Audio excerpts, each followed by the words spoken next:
Hello guys, আসসালামু আলাইকুম। আমি Mohammad Mokarram Hossain, ASM study corner পক্ষ থেকে সকলকে স্বাগতম। আজকে আপনাদের জন্য নতুন একটি অফার যেটি এখন আমি প্রকাশ করতে যাচ্ছি। 25 দিনের স্টাডি ট্যুর, যেটি নান্নিং শহরে অবস্থিত। এটি আপনাদের জন্য আয়োজন করা হবে সামনের বছর 2026 সালে। যেটি হচ্ছে নান্নিং শহর। এটি একটি প্রাকৃতিক সৌন্দর্য শহর, সবুজ শ্যামল ভরা। এই প্রাকৃতিক সৌন্দর্য আপনি উপভোগ করতে চাইলে এই স্টাডি ট্যুরে জয়েন করতে পারেন।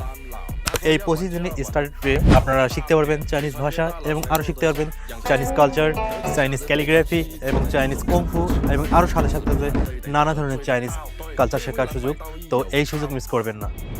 এছাড়া এই প্রোগ্রামে থাকতেছে পাহাড় ভ্রমণ এবং চীনের জাদুঘর ভ্রমণ। এছাড়া থাকতেছে অনেক ধরনের প্লেস আপনারা ভ্রমণ করতে পারবেন। এটা শুধু পর্যটক হিসেবে নয়, এটা চীনের ভেতর থেকে আপনি অনেক কিছু জানতে পারবেন। তো এই 25 দিনের ট্যুরে আপনাদেরকে গাইড করার জন্য থাকতেছে 5 জন ইউনিভার্সিটি শিক্ষক এবং থাকার জন্য থাকতেছে 5 স্টার হোটেল এবং খাবার পরিবেশন করা হবে।